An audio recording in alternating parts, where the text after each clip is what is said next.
Dois terremotos de grande magnitude, para cima de 7 na escala Richter, atingiram ontem a Venezuela. As imagens chocaram o mundo circulando nas redes sociais conforme prédios desabavam e a coisa agora conta com pelo menos perto de 2 centenas de mortos. Mas pode ser muito mais do que isso. Você acompanha algumas das imagens. A gente tem aqui, vamos lá, em tela cheia, por favor, Daniel. Ah, huevona.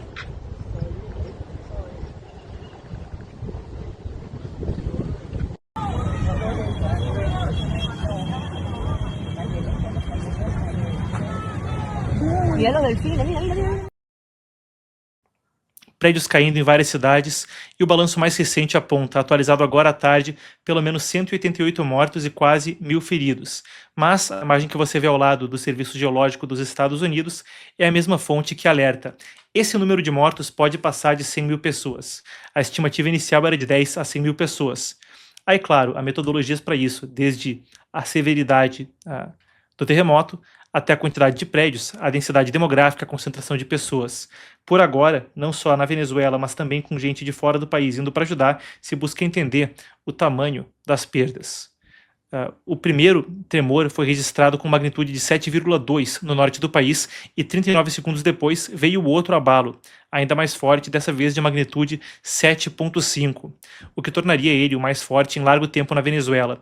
Em 2018 e na década de 70 houve outro terremoto, mas talvez dois em sequência dessa magnitude seja equiparável a coisa de mais de 100 anos de intervalo.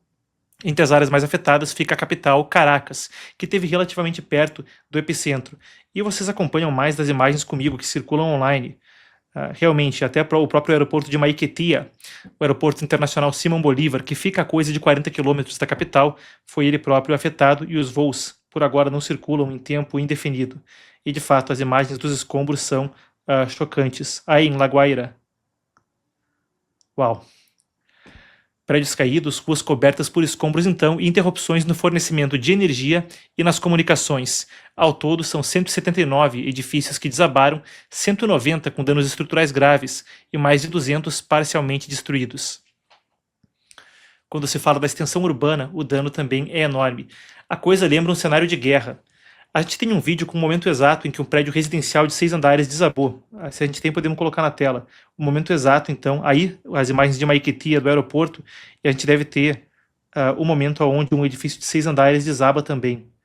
As imagens realmente são chocantes. Puxa vida. A gente tem um relato de alguns moradores que escaparam da morte também. Vamos lá então, isso são alguns relatos capturados por agências de notícias no solo. Cuando logré vestirme, que él me ayudó y todas las paredes agrietadas, pudimos abrir la puerta como pudimos, una nube de humo que no nos dejaba ver y bueno, cuando bajamos el escenario era de película de terror. Tuvimos que subir por encima de los escombros y todo, la conserje con la bebé y todos los vecinos bajando, pero los de este edificio solo he podido ver que han salido una familia.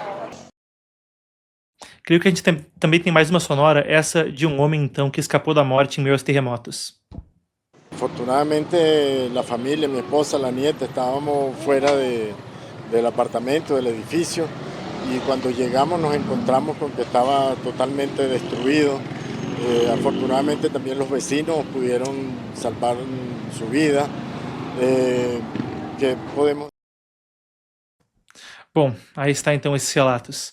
A presidente Delcy Rodrigues decretou estado de emergência e agora ela convoca profissionais de saúde para tentar reforçar o atendimento aos feridos e as equipes de resgate correm contra o tempo. Afinal de contas, em um desastre como esse, é necessário localizar nos escombros aqueles que estão soterrados. A dificuldade não é consequência só dos danos à infraestrutura. Um abalo que vem da questão natural, outro abalo que vem da questão ditatorial. Depois de décadas do governo socialista na Venezuela, crise econômica com um pico terrível em 2017 e a deterioração dos serviços públicos, a capacidade de resposta a grandes desastres se torna limitada, defasada.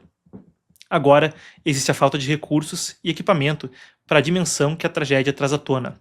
Alguns relatos falam em gente há mais de 16 horas sob escombros buscando ajuda. Com isso vem também a ajuda internacional. mobilização no exterior, assim que aconteceu a tragédia, a começar por Donald Trump, que agora também tem uma relação particular com a Venezuela, chamando eles de um parceiro, um aliado, desde a captura de Nicolás Maduro em 3 de janeiro. A gente tem aqui a publicação do presidente dos Estados Unidos. Aspas para Trump. Na sua mensagem na Truth Social ele diz: os 2 grandes terremotos que acabam de atingir o grande povo da Venezuela são ambos enormes em escala e deixaram um número devastador de mortes. Os Estados Unidos estão prontos, dispostos e aptos para ajudar. Instruir todas as agências do nosso governo a se prepararem para agir rapidamente. Estaremos lá para nossos novos e grandes amigos. Os primeiros relatos não são bons. Aí ele acerta, como a gente viu agora há pouco. As autoridades alertam para o risco de novos tremores que podem, e pedem, melhor dizendo, que a população evite áreas com estruturas danificadas enquanto as buscas continuam. Aí, além dos Estados Unidos, a gente também tem outras ofertas de ajuda humanitária. Podemos aqui fazer um registro para que isso esteja presente. Emmanuel Macron telefonou para Delcy Rodrigues, anunciou o envio de 85 socorristas especializados em resgate e desobstrução. México, Equador, República Dominicana e El Salvador também anunciaram o envio de médicos e equipes especializadas. A gente tem até aqui o Nayib Bukele, que, claro, acabou tomando um papel de protagonismo na América Latina a partir da sua reforma contra o crime organizado, que se tornou pauta pública internacionalmente, falou que 300 socorristas e paramédicos, além de 50 toneladas de equipamento e suprimentos de primeira necessidade, estariam partindo para a Venezuela em breve. A gente tem aqui Antônio Guterres, secretário-geral da ONU, ou melhor dizendo, o secretário-geral da ONU para ajuda humanitária e coordenador de emergências é o Tom Fletcher, não o Guterres, também publicou um vídeo. A gente tem aqui ele, vamos lá. So I've just convened our crisis cell in response to the devastating earthquake in Venezuela. We are fully mobilized right now. I've spoken to our teams this morning who are deploying today to the region. I've spoken to colleagues in the region who are right now crossing the border into Venezuela. We will surge in people, we will surge in solidarity, and most importantly, we will surge in search and rescue support and essential recovery for people who have lost so much. We are devastated by what we're seeing right now. The stories, the devastation, the loss of the people of Venezuela. But now is not the time just for condolences and solidarity. Now is the time for action. And we will take action. I will convene now, later today, the principals from across the humanitarian community here in Geneva to work out how we scale up response. I'm in close touch with our humanitarian coordinator in Caracas, who's been in touch with the acting president just already this morning to work out how we prioritize the response ahead. And I'm really grateful. The solidarity already. Today we've been in touch with teams from the US, from the Dominican Republic, from El Salvador. The Swiss are deploying tonight, from Qatar. We've got offers from Mexico, China, Brazil, the Caribbean, Syria. I've just spoken to the minister from Syria, and other countries, the UK, the Russian Federation, Spain, and many more are reviewing their support. To those whose loved ones are currently under the rubble, know that we're going to do our best to make sure that help gets to you and your loved ones. We're going to move mountains here. Thank you.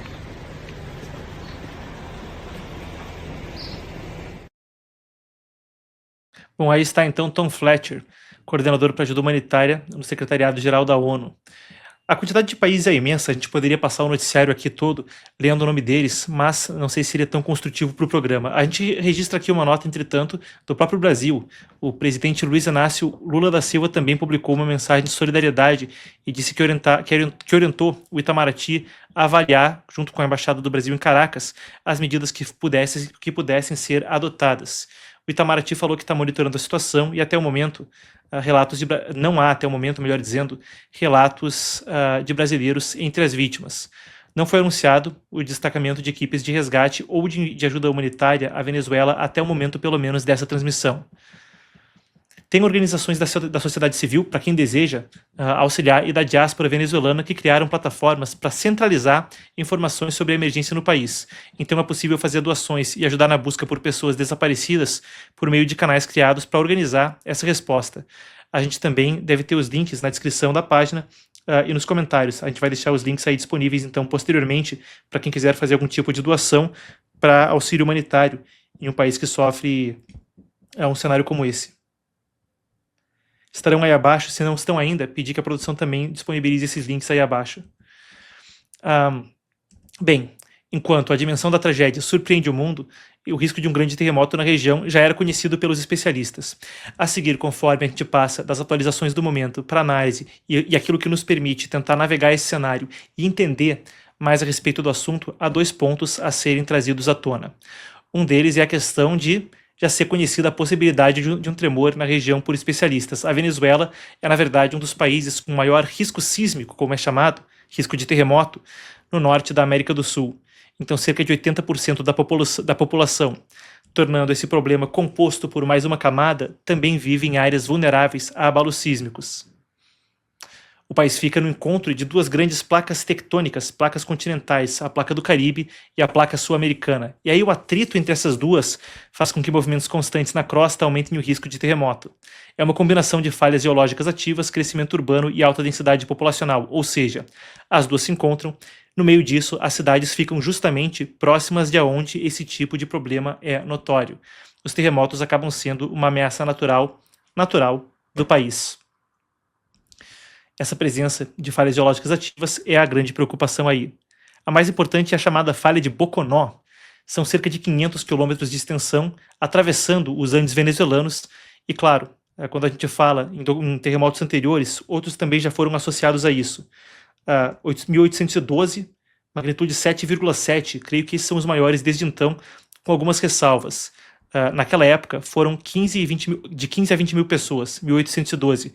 Em 77, magnitude 6,7, também desabamento de prédios na capital, 200 mortos, e mais recentemente, em 2018, também houve outro antes desse. Aí, o outro ponto. Isso vem com um momento de fragilidade econômica. O chavismo e, claro, a ditadura que veio por conta de Hugo Chávez e depois Nicolás Maduro pelo Partido Socialista Unido da Venezuela acabou por deixar o país em situação de grande fragilidade econômica, social e, para além disso, com o gradual aparelhamento do Estado e mesmo o seu aparelhamento para a atividade criminosa, o uso por narcotráfico. O resultado foram sanções, tanto pela atividade criminosa com drogas, quanto por violações de direitos humanos, e um êxodo em massa, com coisa de 8 milhões de venezuelanos fugindo do país, o maior êxodo da história moderna, superando países em guerra, tal como Síria ou a Ucrânia. Agora, completando isso, a gente tem uma reportagem recente do Financial Times que pontuou o seguinte: o país enfrenta uma das maiores situações de inadimplência soberana do mundo, de não pagar as dívidas. A dívida poderia chegar a 240 bilhões de dólares. O valor é superior às projeções anteriores do mercado. E o governo anuncia recentemente que pretende uma reestrutura da dívida interna. 60 bilhões em dólares de títulos emitidos pela Venezuela e pela PDVSA, a estatal de petróleo, estão agora em situação de calote, coisa que já foi até noticiada anteriormente relacionada ao BNDES. Bem, nessa toada, quero garantir que a gente esteja com isso em ordem. E quero garantir que a gente também está acompanhando atualizações em tempo real. Quero garantir que a gente não tenha mais nada entrando nesse momento. A produção também em diálogo comigo nesse instante.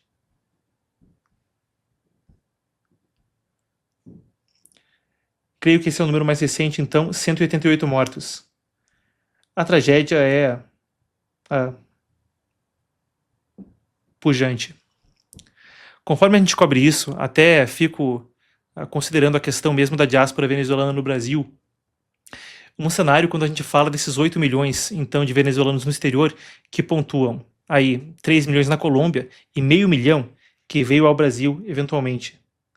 Um cenário, de fato, catastrófico. Agora, a ver como o país se recupera disso. Um instante, estou recebendo informação. Muito bem, então.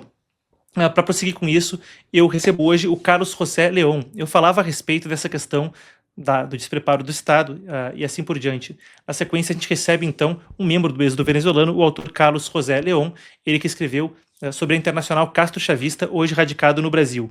Então, vamos lá então, Daniel, chama a entrevista.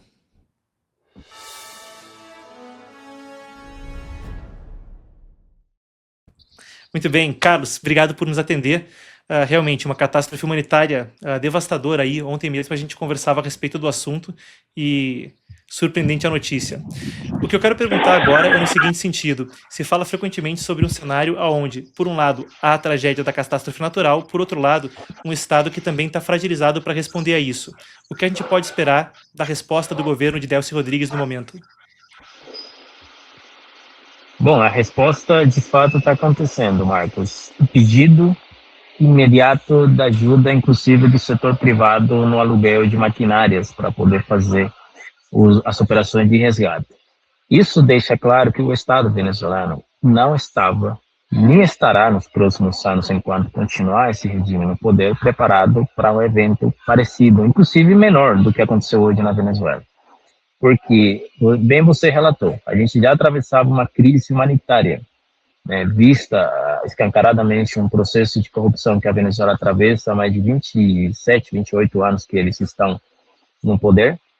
Além disso, a gente soma uma crise política e social, né, acompanhado de decisões econômicas que fragilizaram a capacidade do próprio Estado de gerar autonomia dentro da gestão de recursos e prevenção de desastres.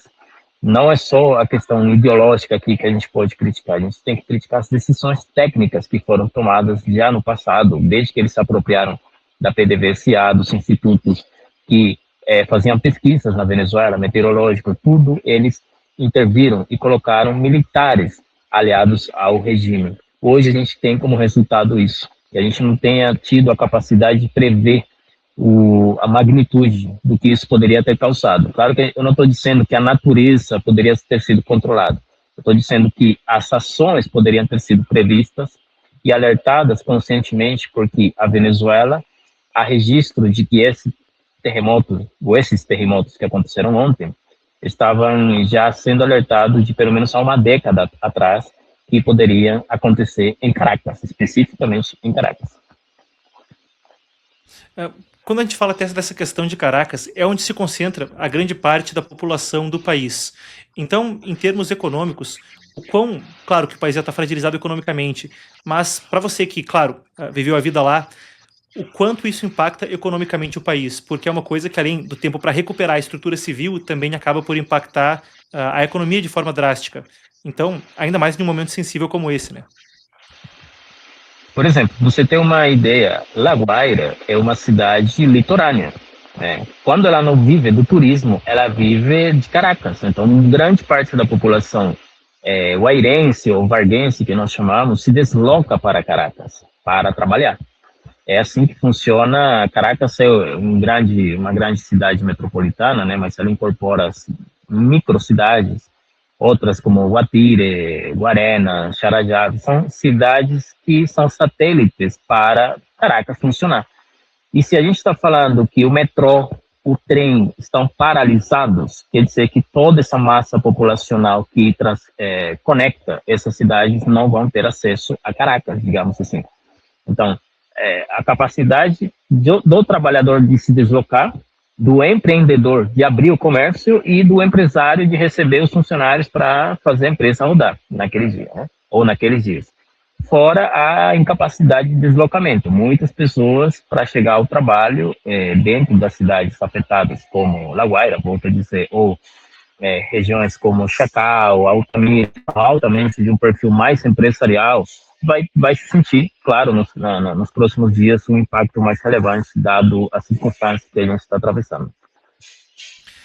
Isso acontece de forma interessante no meio de um processo complexo quanto a Venezuela, né? Eu lembro quando teve o terremoto no Haiti, quando tinha a missão de paz, a MINUSTAH, ali buscando reerguer as estruturas de um país que estava com uma grande instabilidade. Agora, conforme isso acontece na Venezuela, o secretário de Estado Marco Rubio detalhava um plano em 3 etapas. Então, primeiro se removeria Maduro, haveria uma fase de estabilização, depois uma fase de enriquecimento econômico e, posteriormente, uma fase de transição democrática.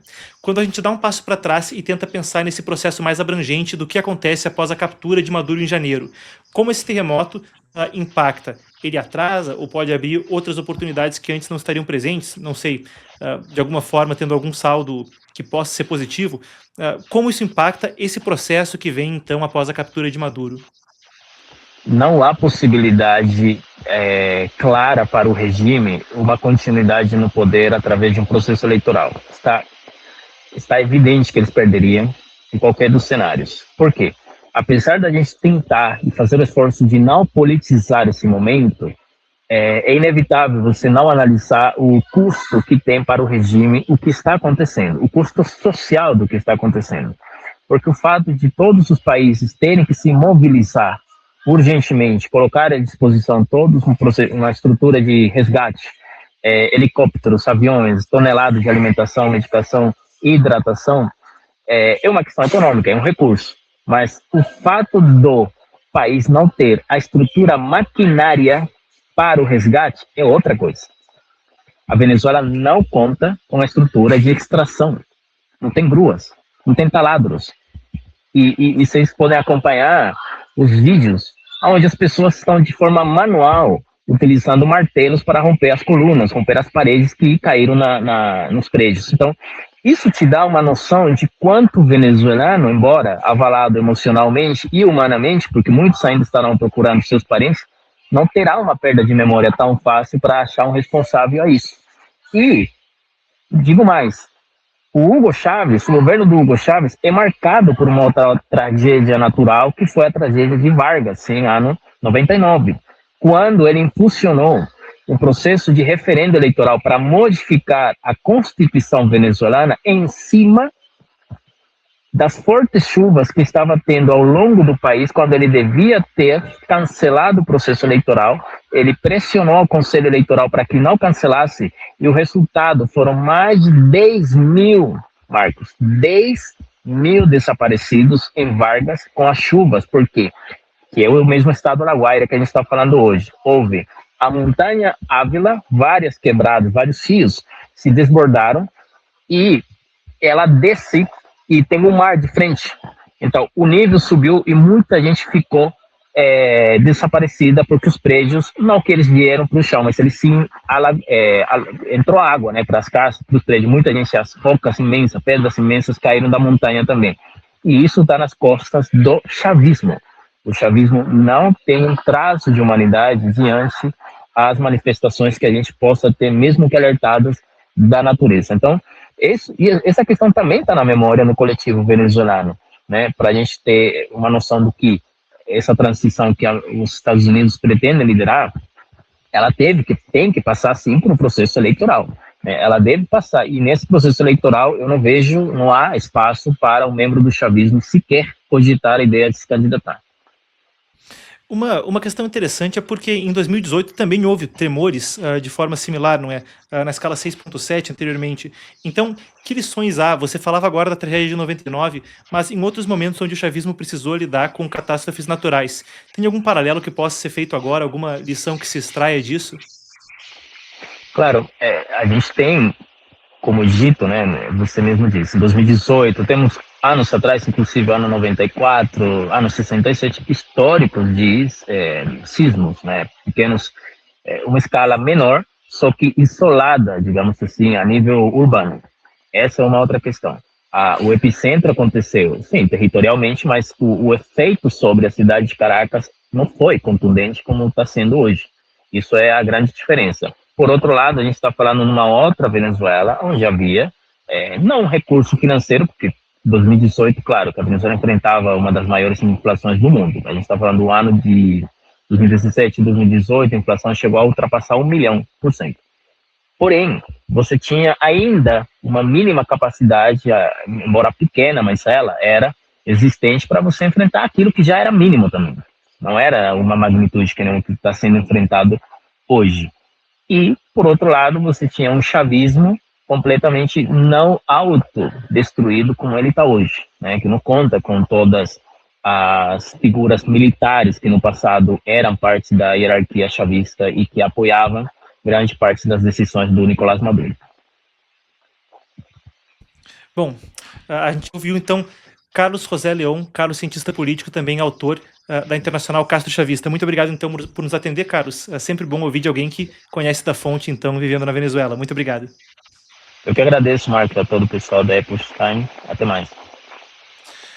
Bem, na sequência, de forma interessante, eu vou abordar com vocês, a gente deve conversar a respeito, então, da disputa estratégica entre China e Estados Unidos. Se a gente falava a respeito da Venezuela, e claro, que se insere num panorama geopolítico mais amplo, onde a gente fala de como esse governo Trump tem agido de forma que reorganiza as relações internacionais para além da América Latina e de uma tragédia como essa, a gente vai falar a respeito de a disputa estratégica entre China e Estados Unidos com inteligência artificial.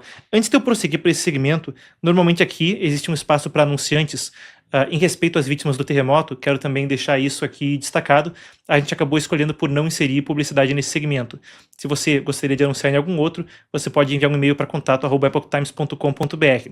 Ao invés da publicidade, fica aqui reiterado o ponto a respeito dos locais disponíveis para doações, então, para a tragédia venezuelana. Você vai poder encontrar os links na descrição aqui embaixo do vídeo.